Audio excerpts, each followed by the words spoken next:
Bonjour à tous, bienvenue sur les petits vlogs à vélo. Aujourd'hui, nouvel épisode de nos aventures cyclotouristes. Mais vous allez me dire, je suis pas sur le vélo. Et non, l'épisode 3, il est là pour répondre à toutes vos questions. Et d'ailleurs, je tiens à vous remercier. Vous avez été nombreux à suivre le premier épisode, un peu moins à suivre le deuxième, mais je compte sur vous pour rattraper ce retard. D'ailleurs, si vous ne les avez pas vus, vous avez une petite fiche, vous avez juste à cliquer sur la petite fiche qui va s'afficher en haut de l'écran. Et ensuite, vous pourrez revenir à cette vidéo.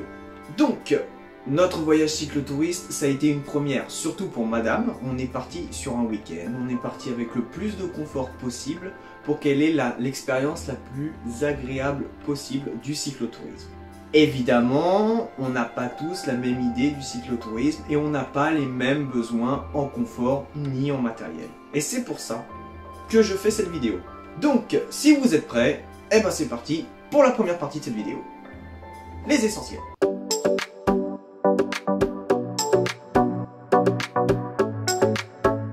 Alors, premier élément indispensable pour moi, évidemment, si vous voulez faire du camping, c'est une tente. Eh oui. Moi, j'ai décidé de prendre, même si je suis seul, une tente 2 places. Alors, pourquoi ? Pour pouvoir stocker tout le bazar. Et oui, parce que quand on est cyclotouriste, d'aller un point A et un point B, bon, c'est pas toujours facile, mais c'est le but. Par contre, dans cyclotouriste, il y a cyclo, mais il y a surtout touriste.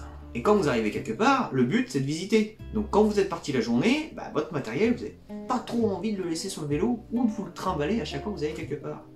Donc avoir un petit peu plus de place dans sa tente, ça aide. Donc nous, notre choix, il s'est arrêté sur la Forcla, c'est la Forcla, oui, de chez Decathlon. Donc c'est la Trek 100, voilà, donc c'est une tente pour 2 personnes, facile à monter, facile à ranger, elle est garantie 5 ans, ne pèse que 2,6 kg et est contenue dans un sac de 10 litres. Donc c'est assez facile. Quand vous la posez à plat sur un porte-bagages ou sur vos sacoches, c'est assez facile à transporter et ça reste très léger.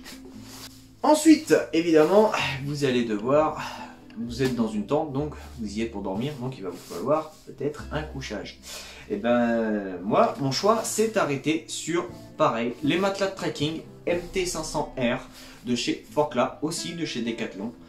Alors c'est pas ce qu'il y a de mieux au niveau confort, mais c'est toujours mieux que de dormir directement sur le sol. Donc ce sont des matelas qui se gonflent à la bouche, donc pas besoin d'emmener un gonfleur ou une pompe supplémentaire à vous charger inutilement. Ça ne pèse que 600 grammes, c'est très léger et franchement ça fait le taf. Ensuite, évidemment, alors tout dépend de la saison dans laquelle vous avez décidé de partir, mais généralement on décide de partir quand il fait beau, donc entre mai et septembre. Donc l'essentiel aussi c'est d'avoir un sac de couchage. Alors je vous le concède, le mien c'est pas le plus petit, c'est pas le plus léger. J'en avais déjà un, j'en ai pas racheté, j'aurais peut-être dû, parce que on a eu quand même des nuits fraîches malgré le fait qu'il ait fait très beau dans la journée. Donc voilà, donc là c'est un Arpena 20 degrés, donc moi je vous conseille quand même de prendre au moins un truc qui fait entre 15 et 10 degrés quand même, voire même 10 degrés, ça serait même le mieux. Voilà, peut-être vous pouvez trouver aussi des sacs de couchage plus compacts, ça c'est un simple duvet, voilà, c'est pas celui où vous êtes complètement en mode sarcophage quoi, donc vous êtes frileux, c'est vraiment pas le top. Mais par contre, si vous êtes de nature à pas avoir trop froid la nuit ou voilà. Après, même si vous avez froid, j'ai une petite astuce pour vous, pour regagner un peu en chaleur. Ensuite, on a ce qu'il faut pour dormir. Moi, j'aime bien 2 choses dans la vie. Dormir et manger. Et pour le manger, ça, c'est un essentiel. Alors vous pouvez décider d'aller casser des boulangeries tous les jours. Enfin, je trouve que si on mange tous les jours dans les boulangeries et que si on mange tous les jours au restaurant ou aller chercher des sandwichs dans les grandes surfaces qu'on ne trouve pas toujours forcément sur la route, si on choisit des routes de petits villages, on essaye d'éviter au grand maximum les grandes villes quand on fait du cyclotourisme. Donc, je trouve que ça, c'est un indispensable. Parce que je prends l'exemple tout bête de se dire que si vous n'arrivez pas physiquement à arriver à la destination où vous êtes fixé, vous pouvez bivouaquer quelque part, évidemment en respectant les lois sur le bivouac. Vous pouvez au moins vous faire à manger, même au milieu de nulle part. Et ça, pour moi, c'est indispensable. Si vous décidez de vous faire à manger, il vous faudra forcément ceci. J'appelle ça une popote.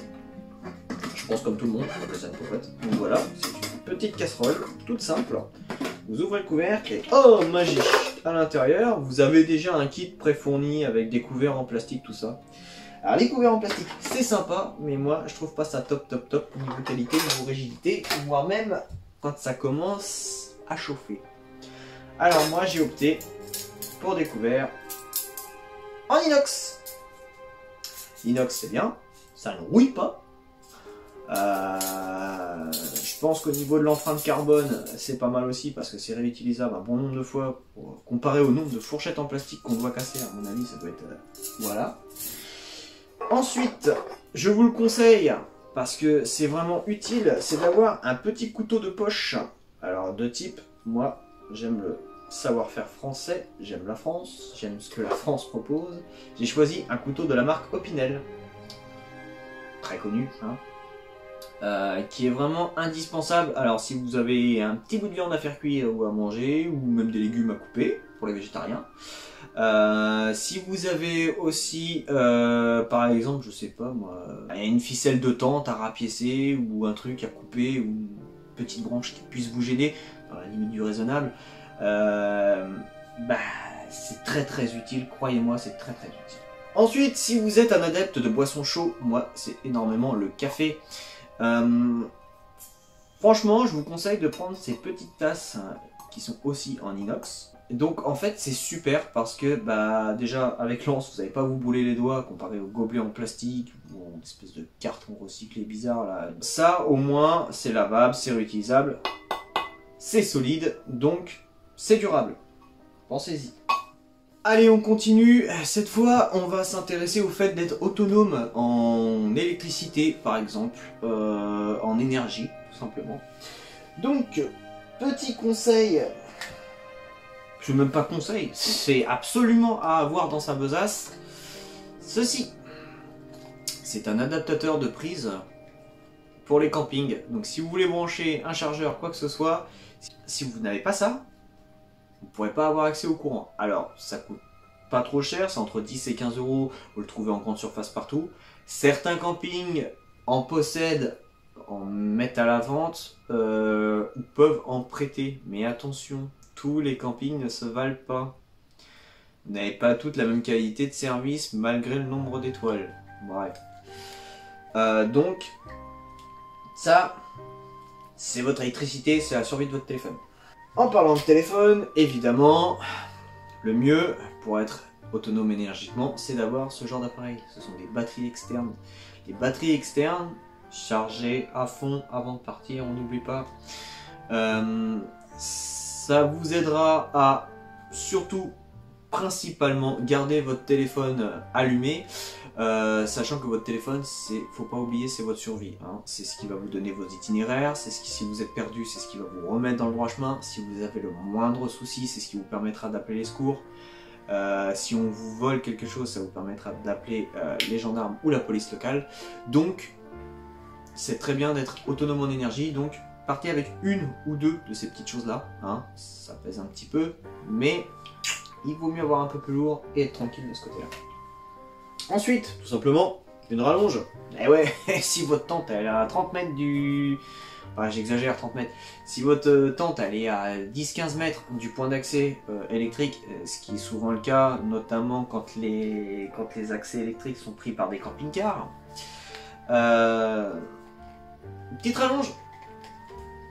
Ça évite de faire des allers-retours ou de devoir surveiller tout le temps. Voilà, et puis bien sûr, alors moi j'ai opté pour un gros format, hein, mais à la tombée de la nuit, c'est toujours bien d'avoir de la lumière. Donc moi j'ai choisi ce modèle parce qu'il est sympa, il peut s'accrocher, il fonctionne à pile, donc c'est-à-dire que bah hey, si un jour je suis en rate de batterie, bah j'ai juste à changer les piles. Voilà. Donc je sais c'est pas très écolo, c'est pas très tendance, mais ça reste quand même le plus utile. Donc ensuite on passe à la salle de bain. La salle de bain c'est aussi essentiel, hein. Si vous sentez la pétoule c'est pas super, même si je sais que quand on veut la vie sauvage on n'a pas la priorité de la douche. Néanmoins il existe d'autres solutions. Tout d'abord je vous conseille de partir avec ceci. Alors moi j'ai récupéré une vieille trousse d'une vieille tondeuse. Voilà. Ceci c'est tout simplement une trousse de premier secours.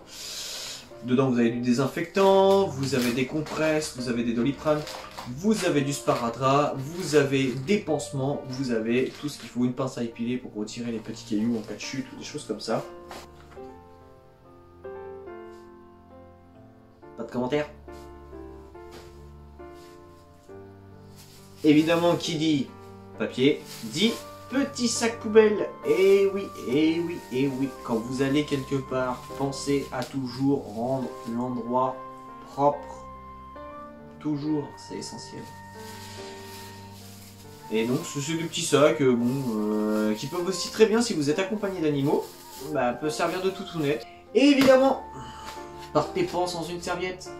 Donc là, ce qu'il y a de bien, c'est qu'il y a un petit sac de compression, donc ça prend pas de place. C'est de la microfibre, ça sèche très très vite, ça c'est cool. Alors il y en a qui diront que c'est un peu petit, mais bon, hein, si vous n'avez pas assez d'une, bah prenez-en deux. Si vous avez plus de surface à couvrir, prenez-en deux. C'est léger, c'est vraiment léger, c'est facile à sécher, c'est facile à laver. Franchement, le rêve. Ensuite, vous avez amené la popote, donc forcément, moi je vous conseille d'emmener, même si elle est un peu morflée, une éponge. Et oui, bah ouais, parce que quand vous mangez dans une gamelle où c'était pas très très propre et qu'elle a passé la journée dans vos sacoches en plein cagnard, vous allez avoir le soir, vous allez dire pas envie de manger ça. Donc du coup, voilà ça. Et bon, normalement j'aurais dû le mettre dans les non essentiels parce qu'il y a d'autres moyens. Un petit liquide vaisselle, bon il existe des formats plus petits, c'est pour manger. Voilà, et le petit tuyau que je vous avais promis tout à l'heure, si vous êtes un peu frileux, et ben c'est tout bête, c'est de s'équiper de couverture de survie. Et oui, vous en placez une au sol, sous votre matelas, ce qui va déjà mettre une couche d'isolant entre le sol et votre matelas. Donc déjà, en perte de chaleur, vous allez en avoir un peu moins, parce que vous allez voir, la chaleur, c'est surtout par le la fraîcheur, pardon, c'est surtout par le sol que on la sent. Et une deuxième, pourquoi une deuxième quand on a une? Eh ben non, la deuxième c'est au cas où vous la mettez dans votre sac de couchage. Si vraiment vous sentez que vous avez froid, vous sentez l'hypothermie, à la limite même, vous prenez même pas le sac de couchage ou alors vous en servez comme dessous, vous dormez là-dedans et vous avez beaucoup plus chaud. Alors évidemment ça tombe sous le sens, j'ai complètement oublié de vous en parler, mais ce sont les antivols. Les antivols c'est la vie, ne partez pas sans antivols.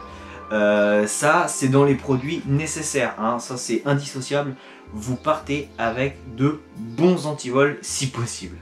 Petit bonus, pour moi ce qui est essentiel évidemment c'est d'avoir de l'eau, mais si vous partez par forte chaleur, je vous conseille d'acheter des bidons isothermes. Vous en trouvez entre 8 et 10 euros, vous en trouvez dans les magasins de sport. Là vous voyez c'est la marque Nakamura, Intersport encore une fois. Donc ça pour moi, si vous voulez avoir de l'eau fraîche, c'est pas forcément indispensable. Mais quand vous avez pédalé 100 km dans la journée et que vous avez soif, un petit peu d'eau fraîche, c'est bon pour le mental. C'est bon pour les jambes, c'est bon pour pouvoir progresser. Si l'eau elle est fraîche, c'est bien plus agréable que l'eau chaude. Voilà qui conclut la première partie de notre vidéo. Maintenant on passe à la deuxième, les non essentiels.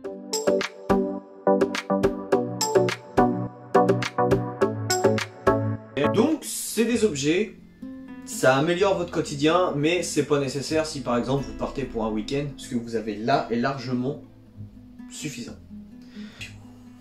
En premier lieu, ceci. Alors, au début ça ressemble à une pochette, mais si vous ouvrez la pochette, paf, c'est un sac à dos. ce sac à dos, bah, quand vous allez en ville, c'est bien de l'avoir, parce que ça vous permet de ramener des petites commissions. Ça vous permet aussi de pouvoir avoir une petite bouteille d'eau, quelque chose à traîner, de ne pas toujours avoir quelque chose dans les mains. Pour ceux qui ont des problèmes de nuque, des choses comme ça, vous voyez, un petit oreiller. Alors, un oreiller gonflable, un truc encore une fois qui se gonfle à la bouche, pas besoin de... voilà.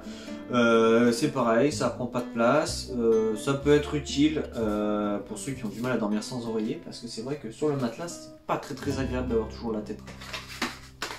Les pinces à linge, bah ouais, si vous partez plus d'une semaine, à un moment donné, vous allez laver vos fringues, parce que bon, la pétole, c'est sympa comme parfum, mais hein, ça convient pas à tout le monde. Donc, des sacs de compression. Et ouais, votre linge, ça va prendre de la place dans vos sacoches. Donc forcément, c'est bien d'avoir ce genre de sac. Vous rangez vos vêtements correctement pliés dans ce sac, et ensuite, une fois qu'il est plein, vous avez juste à tirer sur les languettes. Ça va faire que votre sac il va se rétrécir, prendre beaucoup moins de place, et va être bien plus pratique à ranger. Donc voilà. Moi j'en prends deux parce que généralement un pour le linge propre et un pour le linge sale.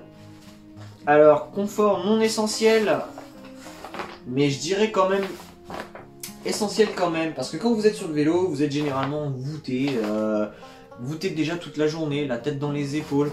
Quand vous êtes sous votre tente, vous êtes voûté aussi. Donc, du coup, il n'y a jamais vraiment de moment où vous avez le dos droit, où vous êtes bien, où vous êtes voilà. Donc, pour éviter les maux de dos, eh ben, je pense qu'un petit siège de camping, donc, qui est assez facile à ranger, qui est pas très lourd, hein, qui peut résister jusqu'à une charge de 100 kg, voilà, qui peut aussi vous servir de petite table le soir pour manger. Ensuite, c'est pareil, c'est du confort, c'est pas indispensable, mais ça dépanne bien quand même. C'est quand votre... Par exemple, nous on a pris l'exemple de la Forclaz. La Forclaz a vraiment un sas assez court. Ça, on n'y a pas pensé quand on l'a acheté. Donc, on s'est dit, on va prendre un igloo supplémentaire. Un simple igloo, voilà. Et en fait, ça nous sert d'ombrage quand on a décidé de faire une pause. Donc c'est facile à monter, facile à redémonter. Ça nous sert d'extension ou de cuisine pour cuisiner à l'extérieur de la tente pour éviter d'avoir les odeurs ou les vapeurs. Ça nous sert aussi à pouvoir avoir une extension pour avoir un peu plus d'intimité, comme je vous l'ai montré dans la première vidéo cyclotouriste, dans le premier épisode. Donc voilà, pas indispensable, du confort. Si vous partez plus d'une semaine, moi je pense que ça vaut quand même le coup de l'emmener. Si vous n'avez pas la tente adéquate, bien sûr. Donc voilà qui conclut la deuxième partie, du moins de ce qu'on avait emmené. Alors maintenant, on va s'occuper de la partie numéro 3, donc c'est-à-dire les équipements du cycliste en lui-même et ce qu'il va avoir besoin sur le vélo.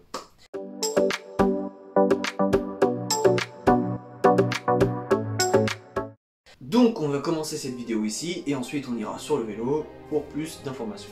Essentiel numéro 1, je pense pour tout voyageur à vélo, ceci. C'est un cuissard avec une peau. Alors il existe différents types de cuissards, il existe différents types de peaux pour différentes pratiques de vélo. Renseignez-vous auprès de votre magasin de sport, enseigne de sport la plus proche, ou vélociste, spécialiste, ou des gens qui s'y connaissent dans le domaine. Je pense que chaque fessier est différent et qu'il a besoin de son propre avis. Donc ne vous arrêtez pas sur un seul modèle, je pense qu'essayez plusieurs avant de trouver le bon. Franchement, je pense que c'est la meilleure solution. Alors, ceci est un modèle avec bretelles, parce que moi j'aime un bon maintien. Mais pour vous mesdames, je vous conseille un modèle sans bretelles. Mais pourquoi? Bah parce que quand vous allez en ville Wawa, vous allez voir que quand il faut pas enlever le maillot, ou voir le sous-maillot, voir le sur-maillot, voir la veste de pluie, machin tout ça, il y a juste à faire et hop, on fait sa petite affaire, bah vous allez être bien content d'avoir ce genre de modèle de cuissard. Ce qui n'empêche pas d'avoir une peau confortable. Voilà, et un bon maintien. Donc, certains diront que ce n'est pas nécessaire parce que n'est pas obligatoire. Mais moi, je vous conseille fortement de porter un casque. Eh oui, le danger il vient de partout. Et c'est surtout que n'importe quoi à n'importe quel moment peut vous faire chuter. Et si vous chutez, aïe aïe aïe la tête. Et quand la tête touche le sol, croyez-moi par expérience que vous en sortez pas sans séquelles. Donc, ça, pour moi, c'est à emmener absolument. Ce genre de maillot, si vous n'êtes pas des pros du vélo et si vous voulez pas mettre une fortune dans des maillots de vélo, ça coûte entre 7 et 10 euros. C'est pareil, ce sont des sous-vêtements en laine mérino.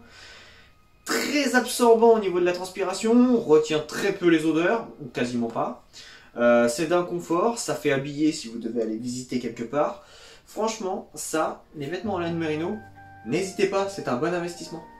Ensuite, sur le vélo, si vous êtes débutant, attention à ce qu'on appelle la fringale. Et oui, la fringale, c'est l'ennemi du cycliste. Donc moi, je serais vous, je partirais avec des petites barres. Alors là, une petite barre de céréales, ça suffit amplement, mais vous avez des barres qui sont spécialisées, sans gluten, des choses comme ça. Et vous avez aussi des petites choses sympas, par exemple, ça on en fera une vidéo à part entière où je vous montrerai ce que je vous conseille. Donc toujours partir avec un petit truc à manger, hein. Sinon vous arrêtez dans une boulangerie, voilà. Si vous sentez que toutes les heures, en fait, il faut manger quelque chose quand même pour pallier au fait que vous allez perdre énormément d'énergie sur le vélo. Et oui, même si on va pas vite, vous allez consommer des calories, vous allez voir. Et il me reste une dernière chose à vous parler pour l'équipement du cycliste. Si vous devez vous déplacer la nuit, si vous devez vous déplacer même à pied, ceci, c'est un simple harnais qui s'attache autour des épaules et puis autour de la taille, voilà, comme ceci. Pensez que si vous devez vous déplacer la nuit ou au petit matin, ça c'est pareil, pour être vu, c'est un truc tout simple, vous achetez ça à Action, voilà, hop. Si en plus vous avez peur de ne pas être assez visible avec le harnais jaune, vous avez les petites loupiottes, voilà, à l'avant qui clignote blanc, à l'arrière qui clignote rouge. Il y en a qui diront que c'est du gadget, moi je dis c'est de la sécurité. Vaut mieux dépenser 5 € dans un gadget et préserver sa vie que d'être invisible et de se faire percuter. Allez, je vais terminer sur 2-3 petites choses qui sont pas forcément indispensables, mais qui sont bien confortables quand même.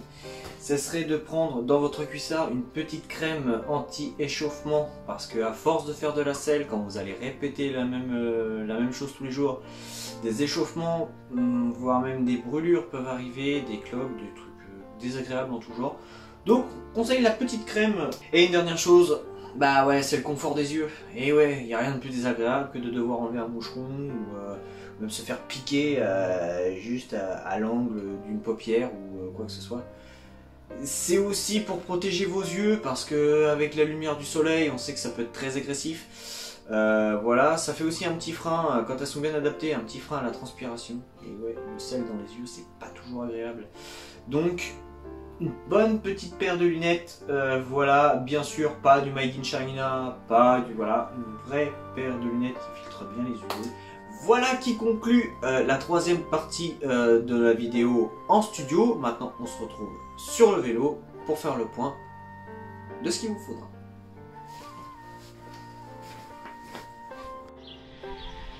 Allez, on termine cette longue vidéo par les indispensables sur le vélo. Évidemment, vous l'avez deviné, des sacoches. Évidemment, c'est plus qu'indispensable pour le voyage à vélo. Ici, nous avons deux sacoches Between, donc de chez Decathlon, de 20 litres. Donc, ce sont des affaires-moires par le haut, comme ça se déroule. Voilà, vous voyez l'intérieur. Deuxième point important, c'est évidemment de partir avec du matériel de rechange pour votre vélo. Évidemment, on ne part pas sans chambre à air ni outils. Donc dans cette petite sacoche se trouve tout le nécessaire pour réparer en cas de problème. Petite chambre à air, petit démonte pneus et multitool qui n'est pas ici, qui devrait s'y trouver pourtant. Voilà. Une bonne selle, c'est important. Autant qu'un bon cuissard, une bonne selle. Voilà, des éléments de visibilité. On en parlait tout à l'heure pour la sécurité. Un feu arrière et évidemment un phare avant. Plus que pour voir, soyez visible. Voilà. Et puis une petite sacoche à l'avant, c'est toujours bien. Alors si en plus vous pouvez avoir soit un porte-carte ou alors quelque chose qui fait que, ou une sacoche de cadre qui se mettrait ici à l'avant pour pouvoir poser le téléphone et combiner les deux, ça serait parfait. Et évidemment un support de téléphone qui est plus qu'indispensable, ou un support de GPS si vous vraiment vous naviguez avec un compteur GPS pour les plus chanceux d'entre vous. Voilà, donc ça se découpe comme ça, une simple pression là en dessous.